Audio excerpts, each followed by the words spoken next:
अस्सलाम वालेकुम। खुल के बोल के साथ मैं हूं एतजाज नकी।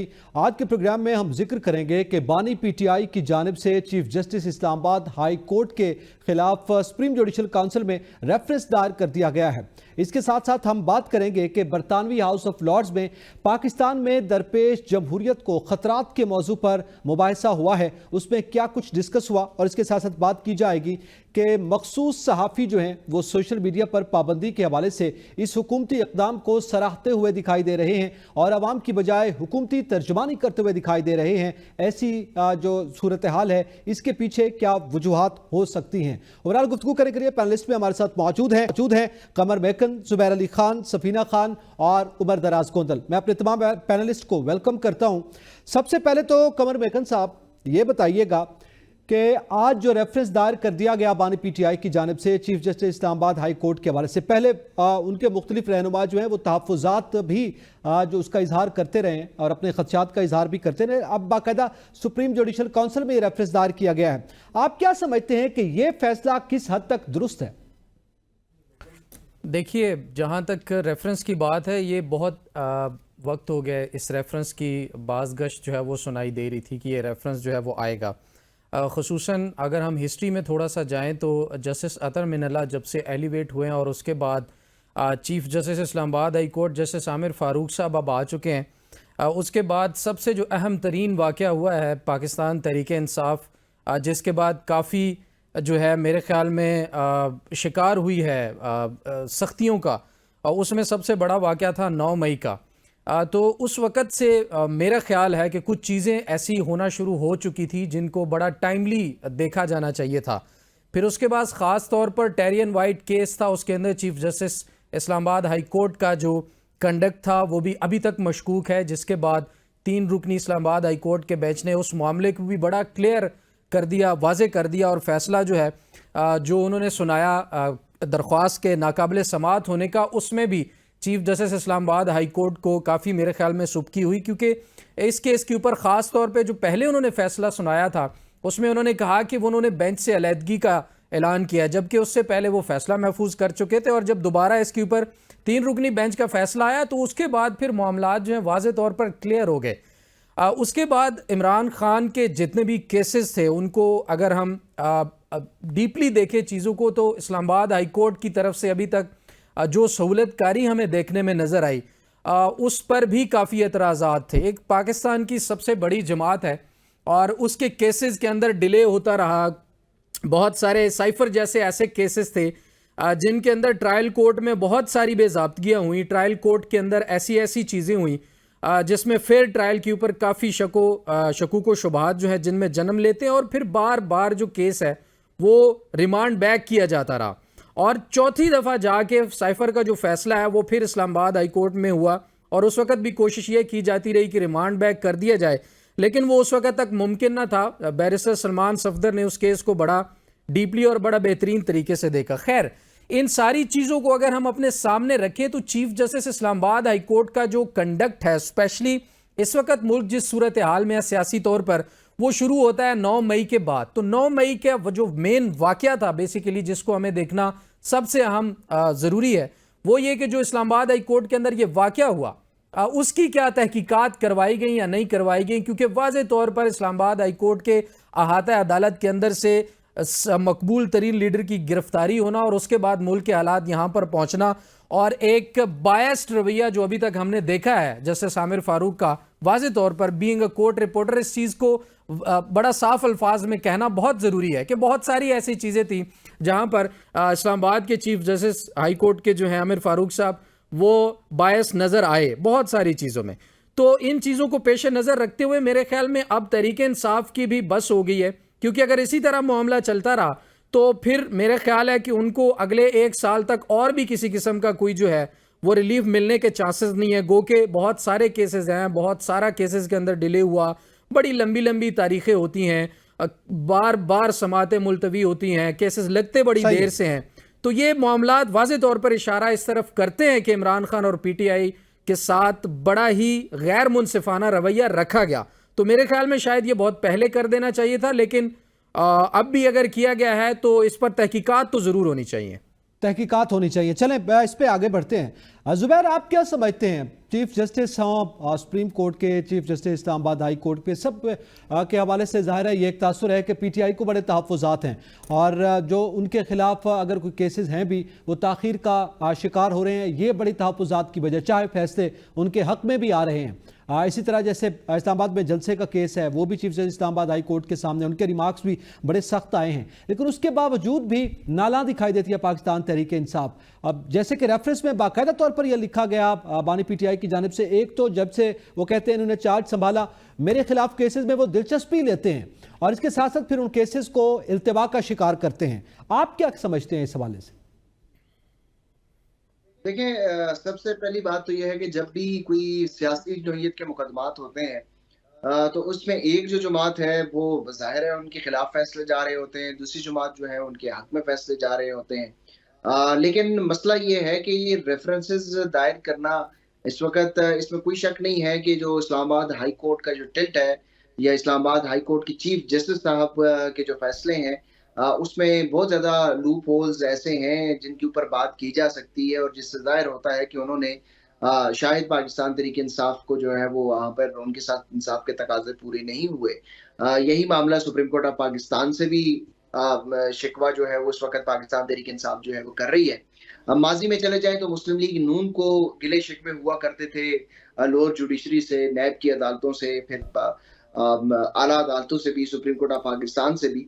तो मसला ये नहीं है कि इस वक्त किसी एक खास जज के खिलाफ रेफरेंस आ जाना या उनके खिलाफ क्या कार्रवाई होगी, ये मसला ये नहीं है। मसले के हल की अगर हम उस तरफ जाए तो जो अदलिया में जो जजेस की तैनाती है, उस सारे मामले को रिस्ट्रक्चर करने की जरूरत है। ये मसाइल जिस तरीके से जुडिशरी के अंदर हम देख रहे हैं कि एक पूरी तारीख अनफॉर्चुनेटली भरी पड़ी है कि जिस तरीके से अदलिया ने हमेशा एस्टैब्लिशमेंट की सहूलतकारी के तौर पर, सहूलतकार के तौर पर या बी टीम के तौर पर जो है कुछ जजेस ने किरदार अदा किया है। और इसमें हमारी तारीख अगर उठाकर देख लें तो जस्टिस मुनीर से लेकर चीफ जस्टिस काजी फायज तक जितने भी जजेस आए हैं, तो इसमें कोई शक वाली बात नहीं है कि ये एस्टैब्लिशमेंट के या जो बैरूनी कुव्वतें हैं उनकी मुदाखलत जो है वो अदलिया के अंदर रही है। इस मुदाखलत को रोकना कैसे है, इसके लिए मैकेनिज्म बनाने की जरूरत है और ये किसी जज के खिलाफ रेफरेंस लाने से ये मैकेनिज्म रुक नहीं जाएगा। और पाकिस्तान की अगर जुडिशल कमीशन की तारीख को देखा जाए तो किसी जज के खिलाफ जब रेफरेंस दायर हुआ है तो उस जज के खिलाफ कब क्या कार्रवाई हुई है, ये अगर उठाकर देख ले तो उससे वाज़ेह हो जाएगा कि ये रेफरेंस कितना जो है वो मौसर है इस सारे मामले में। बुनियादी तौर पर ये जो अदालती निज़ाम है ये इंसाफ के तकाजे पूरे करने में नाकाम रहे हैं। ये आम आदमी का जो एतमाद है वो मुकम्मल तौर पर खो चुके हैं। ये सियासी जमात कोई कब गिला करेगी, दूसरे रिसीविंग एंड पे होंगे। मुस्लिम लीग नून जो है वो पहले गिला करती थी, अब जाहिर है उनको अब दोबारा से गिले शिकवे शुरू हो चुके हैं। तो मामला ये नहीं है। मामला अगर इसके हल की तरफ हम जाएंगे तो ये रेफरेंसेस लाना या किसी जज के ऊपर अदम एतमाद कर देना, इससे पाकिस्तान का जो अदालती निज़ाम है वो दुरुस्त नहीं होगा। अगर पाकिस्तान के अदालती निज़ाम को हमने दुरुस्त करना है तो वो पाकिस्तान में जो जजेस की तैनाती का तरीकाकार है उसको देखना होगा। लेकिन जुबैर अली खान, जुबैर इसी में ऐड कर लीजिएगा, ये सवाल इसी के साथ ही है, क्या हमारी सियासी जमातें, जैसे आपने कहा मुस्लिम लीग नून को माजी में रहे, अभी भी बखसूस हिस्सों के बाद जो वज़ीर आला पंजाब के रिमार्क सामने आए, जिस तरह से जजेस को धमकी आमेज लहजे में गुफ्तगू की गई है, उनको अभी भी जाहिर है खदशात का तहफ़्फ़ुज़ात भी हैं, बड़ी शदीद तनकीद भी की गई है। इसी तरह पीटीआई के भी तहफ़्फ़ुज़ात हैं। तो सियासी जमातों के तहफ़्फ़ुज़ात हैं, क्या वो इसीलिए हैं कि इंसाफ के तकाजे पूरे किए जाएं या उनके अगर हक में फैसले ना आए तो फिर तनकीद शुरू हो जाती है? देखिए, सियासी जमात के जो शिकवे है ना वो उनका इंसाफ से कोई ताल्लुक नहीं है या उनका आइन से कोई ताल्लुक नहीं है। ये सियासी जमातें जब आइन की खिलाफ वर्जी हो रही थी, 90 रोज के अंदर इलेक्शन नहीं हो रहे थे, तो यही सियासी जमातें कहा करती थी कि कौन सा आसमान टूट जाएगा 90 रोज के अंदर अगर इंतखाबात ना हो। आसमान तो नहीं टूटा लेकिन आइन जरूर टूट चुका है और आइन तोड़ने की जो सजा है वो सजाए मौत है। लेकिन इन सियासी जमातों को ये आइन उस वक्त याद आता है जब ये अपोजिशन में होती है, चाहे पाकिस्तान तहरीक इंसाफ हो या मुस्लिम लीग नून हो या पीपल्स पार्टी हो। लेकिन हम पाकिस्तान तहरीक इंसाफ को एक मार्जिन इसलिए देते हैं कि पाकिस्तान तहरीक इंसाफ इस निज़ाम से पहली मरतबा डसी है और वो उस दस्ते के बाद अभी तक उन्होंने वो मुज़ाहमत जो है वो जारी रखे हुए है। अब उनकी मुज़ाहमत जो है वो कब तक जो है वो दोबारा मुफ़ाहमत में तब्दील होती है, जब तक नहीं होगी तो ज़ाहिर है हम उनके ऊपर तनकीद नहीं कर सकते। लेकिन सही है। एक बात जो है वो श्योर है कि वो ये है कि पाकिस्तान तहरीक-ए-इंसाफ के ऊपर कुछ लोग जो है वो इस चीज़ का तनकीद करते हैं कि माज़ी में ये बेनिफिशियरी रही है इस एस्टेब्लिशमेंट की या इसी निज़ाम से। लेकिन दूसरी तरफ अगर हम पीपल्स पार्टी और मुस्लिम लीग नून को देखें तो वो हमेशा से इसी निज़ाम के बेनिफिशियरी रहे हैं और फिर वो एंटी एस्टेब्लिशमेंट बयानियां उन्होंने उस वक़्त या उनको आइन की बालादस्ती उस वक़्त याद आई है जब उनके खुद जराइम के ऊपर हाथ डाला है या उनके दुम पर पाँव आया है या उनको इक़्तिदार से बेदखल किया गया है। दोबारा सही। से उन्होंने मुफ़ाहमत करने के लिए मज़ाहमत की है। लेकिन उसके बरक़्स साबिक़ वज़ीर-ए-आज़म इमरान खान इस वक़्त अडयाला जेल में कैद हैं और वो मुज़ाहमत कर रहे हैं और वो इस बात पे इस वक़्त तो डटे हुए हैं कि वो कह रहे हैं कि मैं पीछे नहीं हटूँगा। मेरा जो मौक़िफ़ पहले था वो आज भी है और वो मौक़िफ़ ये है कि पाकिस्तान में रूल ऑफ लॉ हो, कानून की बालादस्ती हो, इंसाफ के तकाज़े पूरे हों और हम उम्मीद करते हैं कि चूँकि पाकिस्तान की एक तारीख़ रही है कि जो भी वज़ीर-ए-आज़म इस तरीके से बेदखल होता है, जेल जाता है, वो जेल से दोबारा इक़्तिदार में भी आता है। हम ये उम्मीद करते हैं कि साबिक़ ठीक है, उसी वज़ीर-ए-आज़म के इमरान तहत ऐसा खान जब होगा। इक़्तिदार में आएँगे तो इंसाफ और कानून की और आइन की बालादस्ती को भी यकीनी बनाएँगे और उसके माजी साथ-साथ के ये जो शख्सियात का फैसला एस्टेब्लिशमेंट नहीं की दोहराएंगे। मुदाखलत है सियासत में, उसको भी रोकने में कोई पॉलिसी उनके पास ज़रूर कोई कंक्रीट स्टेप उठाएंगे। अच्छा, इसी पे सफीना, आपके नज़दीक रेफरेंस में ये भी कहा गया कि जितने उनके खिलाफ ज़ाहिर फैसले भी आए हैं या उनके हक में भी आए हैं, मगर chief justice Islamabad high court ने नाजायज़ तौर पर अपने अख्तियारात का इस्तेमाल किया है और उसकी झलक जो है वो उसके फैसलों में भी नजर आई कि उन्होंने फैसलों में भी कानून की खिलाफ वर्जी की। ये रेफरेंस में मतन में कहा गया है। तो आप क्या समझती हैं, बानी पीटीआई का इशारा किन फैसलों की जानिब है? देखिए एतजाज़, फिर वही बात आती है कि मैं वैसे एक वकील तो नहीं हूँ जो कानूनी पहलुओं को जानती हूँ, लेकिन अगर हम अपने सियासतदानों की तारीख को समझने की कोशिश करें तो माजी में यही इमरान खान साहब अदालतों के हाथों में खेलते रहे हैं, उनकी कठपुतली बने रहे हैं। इमरान खान साहब पिछले 22 साल एस्टेब्लिशमेंट का हिस्सा रहे हैं। इमरान खान साहब की अपनी हुकूमत 15 साल से केपीके के अंदर है, तो क्या मैं ये कहूं कि वो भी एस्टेब्लिशमेंट की मरहूने मिन्नत है? पिछले 15 साल से उन्हीं की यस की वजह से इनकी हुकूमत है। तो ये कहना भी दुरुस्त नहीं है कि अगर नवाज शरीफ साहब ने 2 दफा मुफाहमत के मज़ामत और फिर मज़ामत के बाद मुफाहमत की है, तो अब जैसे मेरे कोलीग जुबैर कह रहे हैं कि अब वो तवक्को कर रहे हैं कि इमरान खान साहब भी मज़ामत कर रहे हैं ताकि उनके पास भी इक़्तिदार आ जाए, तो हर दफा जो है वो सेम पॉलिसी नहीं होती है। इमरान खान साहब को उस वक्त ही उनको भी सेम वैसे ही हुआ कि जब वो इक़्तिदार से निकाले गए तब उनको कानून याद आया, तब उनको आइन याद आया, तब उनको अपने इदारों की जो है सालमियत के बारे में सवाल आया, तब उनको अवाम की बात याद आई, तब उनको अपने वोटर की इज्जत की बात याद आई। तो ये बहुत जालिम होते हैं सियासतदान जुबैर साहब, इनको तभी सब कुछ याद आता है जब इनके हाथ से इक़्तिदार का पल्लू जो है वो सटक जाता है, अदरवाइज इनको कुछ याद नहीं आ जाता। मैं आपको आज लिख के देती हूँ, कल ही आप इमरान खान को इक़्तिदार में बिठा दें, इमरान खान साहब नवाज शरीफ से ज्यादा दौड़ते हुए वापस जो है हमारी एस्टेब्लिशमेंट के बगल बच्चा बनेंगे। तो आप इन एस्टेब्लिशमेंट की वजह से या इन सियासतदानों की वजह से मत बताएं कि कौन अच्छा है कौन बुरा है। लेकिन सफीना इसमें ऐड कर लीजिएगा, इमरान खान को निकालने की वजूहात पर भी बात होनी चाहिए कि उनको निकाला क्यों गया। वो तो माजी में भी हमने देखा ना, नवाज शरीफ की दफा जब निकाला गया कितनों ने आवाजें उठाई, मैंने तो तब भी आवाज उठाई थी। उसी तरह से इमरान खान को जब निकाला जा रहा था मैंने तब भी आवाज उठाई थी। तो हम अपना हक अदा कर रहे हैं, इसीलिए खुल के बोलते हैं। तो अब बात आती है जजेस की। यही जब निसार साहब थे माशाल्लाह, हमारे जो साबिक चीफ जस्टिस थे, वो कैसे मुस्कुराते खिलखिलाते हुए इमरान खान साहब के बारे में बातें करते थे और वो कहते थे साथ पता नहीं कितने एमपीज एमएनएस को इधर करना से उधर करना, ये मेरे बाएं हाथ का खेल है। तब इमरान खान साहब को जुडिशरी बुरी नहीं लगती थी, क्योंकि बहुत अच्छी लगती थी। जब नवाज शरीफ साहब के खिलाफ फैसले आ रहे थे तब नवाज शरीफ साहब बहुत बुरे थे और इमरान खान साहब के लिए जुडिशरी बहुत अच्छी थी। ये जुडिशरी में पहले भी मेरा यही मौकफ रहा है, जुडिशरी हमारी मोस्ट करप्ट जो है जुडिशरी है द होल वाइड वर्ल्ड।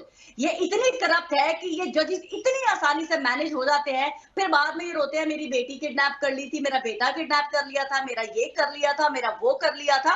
तो ये जुडिशरी हर गंदा काला कानून या उस काले कानून के तहत इन्हीं सियासतदानों को सजा देती है।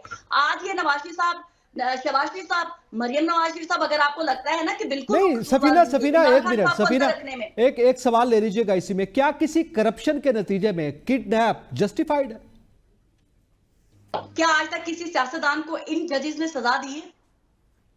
नहीं, मेरा सवाल ये नहीं है, मेरा सवाल मैं ये है कि बिल्कुल कोई ठीक कह रही करप्शन हूँ, करता ये है, बिल्कुल उसके बदले justified में नहीं उसकी है, बच्ची का बिल्कुल अगवा कर लिया justified जाना नहीं है, जस्टिफाइड सही है? बिल्कुल जस्टिफाइड नहीं है।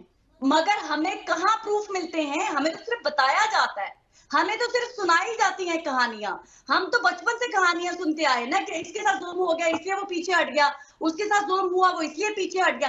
तो ये लोग अपने ओहदे क्यों नहीं छोड़ देते? जब ये कॉम्प्रोमाइज हो जाते हैं, जब ये मान लेते हैं दूसरे की बात, चले मान ली, मैं कहती हूँ कि अभी कॉम्प्रोमाइज हो गई मैं, उसके बाद मुझे सबसे पहले असूली तौर पर अपना इस्तीफा देना चाहिए और घर चले जाना चाहिए। ओके, ठीक है, उस कुर्सी पे नहीं जमे रहना नहीं चाहिए। बैठना चाहिए, मॉरली नहीं बैठना चाहिए, आप यही बात कर रही हैं। अच्छा, इसी पे मैं उमर दराज गोदल आपसे जानना चाहता हूं, जैसे अभी ये बात की गई है, अब इस रेफरेंस के दायर करने के बाद chief justice Islamabad high court का अखलाकी और आईनी किरदार क्या होना चाहिए? अच्छा, मेरे ख्याल से मैं इस मूव को कोई अच्छा इस नजर से नहीं देखता कि आप इंतहाई कदम या आखिरी कार्ड जो होता है वो उसका दावा तो करते रहते हैं लेकिन उसको शो नहीं करते या उसको आप उस बंद गली में नहीं चले जाते। अब आप जो है जब आपने रेफरेंस फाइल कर दिया है तो रेफरेंस बहुत सारे जजेस के खिलाफ है। इस्लामाबाद हाई कोर्ट के 4 जजेस के खिलाफ ऑलरेडी रेफरेंस दायर हुआ हुआ है। तो अगर ये पैमाना रखेंगे कि जनाब रेफरेंस फाइल हो गया है तो अलग हो जाए, तो फिर बाकी 4 जजेस मोहसिन अख्तर कियानी साहब के हवाले से भी है और अरबाब ताहिर साहब के हवाले से तारिक जहांगीरी साहब और जस्टिस बाबर सत्तार के खिलाफ भी है। तो मेरा ख्याल है कि तहरीक इंसाफ के कंसर्न जायज हो सकते हैं, इसमें कोई कबाहत वाली बात नहीं है। उन्हें चाहिए था कि एक तो मिसाल के तौर के ऊपर आप जब आपके सामने केस लगता है तो आपके वकीलों में इतना दमखम होना चाहिए, वो कोर्ट में खड़े होकर कहें जी हमें इतराज है, और एक मामूल की प्रैक्टिस होती है, आप जज साहब के ऊपर इतराज कर देते हैं और देखा गया है कि जजेस खुद भी बेंच से अलग हो जाते हैं। तो मेरे ख्याल से आपको चाहिए ये था कि आप इतराज वाली पॉलिसी को अपनाते, उसके साथ सियासी तौर पे दबाव बढ़ाते रहते। उसके सियासी जमातों के पास एक नैरेटिव होता है, प्रेस कॉन्फ्रेंस करना या बार बार टीवी के ऊपर आगे पीछे बात करना। अब जब आप इंतहाई कदम पहले उठा लेते हैं तो मेरे ख्याल से फिर वापसी का कोई रास्ता नहीं होता। और उसकी वजह क्या है? उसकी एक वजह प्रैक्टिकल भी है। आप जानते हैं कि सब जो तमाम जजेस हैं, अगर सीनियरिटी पे देखा जाए, हाल ही में 3 अपॉइंटमेंट्स हुई हैं सुप्रीम कोर्ट के अंदर, एक सिंध हाई कोर्ट से और 2 लाहौर हाई कोर्ट से। उनमें से भी अगर सीनियरिटी पे देखा जाए तो जस्टिस आमिर फारूक साहब नंबर 1 पे है सीनियरिटी में। अगर मैं गलत हूं तो मेगन साहब से जरा मेरी दुरुस्तगी करवा दीजिए। जी ऐसे ही है। अच्छा, अब उनको एलिवेट नहीं किया गया। अच्छा, काजी साहब भी तो कहते रहे माजी के अंदर कि हम सीनियरिटी की बुनियाद के ऊपर लेके आएंगे। इसका मतलब क्या है? इसका मतलब ये है कि पाकिस्तान के अंदर इस वक्त अगर आप उन जजेस को निकाल देना जिन्होंने खत नहीं लिखा, वहां से 6 जजेस ने खत लिखा, 2 जजेस ने खत नहीं लिखा था, और जो 6 जजेस ने खत लिखा वो किसके हवाले से था? वो जस्टिस आमिर फारूक साहब के हवाले से था कि भाई हमारे साथ ये मसला हो रहा है, हम अपने चीफ के सामने रखे, उसका कुछ नहीं निकला। तो इसका मतलब ये हुआ कि जस्टिस आमिर फारूक साहब सिस्टम तो भी सूट करते हैं वहां पे, और शायद जो लोग चाहते हैं कि अगर ये चले गए तो फिर चीफ जस्टिस किसने बनना है? फिर मोहसिन अख्तर कियानी साहब ने बनना है। तो मोहसिन अख्तर कियानी साहब का तो रास्ता बंद किया जा रहा है। जिस तरह लाहौर में वो पूल 3 नामों का बनवाया गया, फिर उनमें से तीसरे नंबर पर जज साहब को चीफ जस्टिस लगा दिया गया। तो मेरे ख्याल से तहरीक इंसाफ को ग्राउंड रियलिटी समझ के अपनी सियासी हिकमत अपनी अपनानी चाहिए। ये आखिरी ये जल्दी की गई है, आप समझते जरूर चाहिए था कि हम जाएंगे जी, आपके रेफरेंस दायर कर देंगे, ये करेंगे वो करेंगे। रेफरेंस दायर होके हासिल वसूल क्या होगा? सुप्रीम जुडिशल काउंसिल में कौन लोग बैठे हुए हैं? सुप्रीम जुडिशल काउंसिल से कितने लोग इस बुनियाद के ऊपर सैक हो सकते हैं कि फला? मेरा नहीं ख्याल के जो रिजल्ट्स पाकिस्तान तहरीक इंसाफ इसका कोई रिजल्ट आए, ठीक बुनियाद पे हासिल हो पाएंगे। अच्छा, इसी में कमर बेगम साहब आप क्या समझते हैं? सुप्रीम जुडिशल काउंसिल में अब रेफरेंस तो दायर हो चुका है, आप क्या रद्दअमल क्या देख रहे हैं इसका, सुप्रीम जुडिशल काउंसिल में भी या chief justice Islamabad high court का भी? देखिए, मैं आपके सवाल की तरफ जाने से पहले एक चीज़ यहाँ पर हाईलाइट करना चाहूँगा। सारी जुडिशरी जो है ना, उसको मूरद इल्ज़ाम ठहराना बहुत गलत है। सफ़ीना भी कह रही थी कि तमाम जज करप्ट हैं, सिस्टम करप्ट है, कानून काले हैं, सियासतदानों को सज़ा नहीं हुई है। बहुत सारे वज़ीर-ए-आज़म घर गए हैं और समझाने की कोशिश की गई है जुडिशरी की तरफ से, और ख़ास तौर पर पिछले अरसे के अंदर जुडिशरी ने बहुत हिम्मत दिखाई है, बहुत रेजिस्टेंस की है इस सिस्टम के ख़िलाफ़। और जो 6 जजेस का ख़त है उसकी ही अगर तहकीकात साफ शफाफ करा ली जाएँ तो तमाम चीज़ें सामने आ जाएंगी, और वो जजेस अभी भी इस्लामाबाद हाई कोर्ट के अंदर बैठ कर जो है वो काम कर रहे हैं। और जैसे कि उमर दराज गोंदल साहब ने कहा, chief justice Islamabad high court को एलिवेट करने ना करने की एक वजह यह भी थी, जैसे उन्होंने भी फरमाया कि उसके बाद क्यानी साहब आ जाते और इस्लामाबाद हाई कोर्ट सारे का सारा हाथ से निकल जाता, तो उसके ऊपर अपना कंट्रोल रखने के लिए भी मेरे ख्याल में chief justice Islamabad high court को एलिवेट नहीं किया गया। जबकि इस्लामाबाद हाई कोर्ट का चीफ जस्टिस पहले जो तब्दील किया गया अतर मिनल्ला साहब को भी एलिवेट करने की यही वजह थी कि वो ये बातें नहीं मान रहे थे। आज हम कहीं बैठे हुए थे दोस्तों में, तो वहाँ पर एक बड़े सीनियर साफ़ी हमारे, उन्होंने एक चीज़ हमारे सामने रखी और बहुत खूबसूरत बात उन्होंने की कि अतर मिनल्ला साहब अगर chief justice Islamabad high court अभी तक मौजूद होते तो शायद 9 मई जैसा वाक़या ना होता, शायद इमरान खान इस तरह से गैर कानूनी गिरफ्तार ना होते, और फिर उसके ऊपर अगर गिरफ्तारी होती भी सी तो अतर मिनल्ला साहब जैसा जज अगर बैठा होता तो वो इस बात का हिसाब करता, फ़ौरन उसका नोटिस लेता और इन चीज़ों को अंडू करने की कोशिश करते। तो ये मेरे ख्याल में इस चीज़ को इस तरह से देखना कि बिल्कुल पूरी जुडिशरी काम नहीं कर रही, ऐसा नहीं है। जिन जजेस के ऊपर इल्ज़ामात हों उनका नाम लेके मेरे ख्याल में बात करनी चाहिए, ताकि सारी की सारी चीज़ें क्लियर, क्रिस्टल एंड क्लियर सारे लोगों के सामने आ जाए, अवाम को भी पता हो कौन काम कर रहा है और कौन काम नहीं कर रहा। तो मेरे ख्याल में जैसे मंसूर हो, मुनीब हो, आयशा हो, अतर हो, ये अलग बातें हैं, बहुत सारे अच्छे जजेस हमारे जुडिशरी में बैठे हैं जो काम कर रहे हैं। बाकी जो आपने रिस्पांस की बात की, देखिए इसका रिस्पांस तो आएगा। पाकिस्तान तहरीक इंसाफ के बड़े अहम तरीन केसेस इस्लामाबाद हाई कोर्ट के अंदर अभी भी हैं, आगे भी आएंगे। जब तक इस्लामाबाद हाई कोर्ट के चीफ जस्टिस आमिर फारूक साहब हैं, अगर उनको एलिवेट ना किया जाए तो मेरे ख्याल में 2032 तक वो रहेंगे। तो अगर वो एलिवेट हो भी जाते हैं तो फ्यूचर में जाके वो चीफ जस्टिस पाकिस्तान यानी चीफ जस्टिस सुप्रीम कोर्ट भी बन सकते हैं।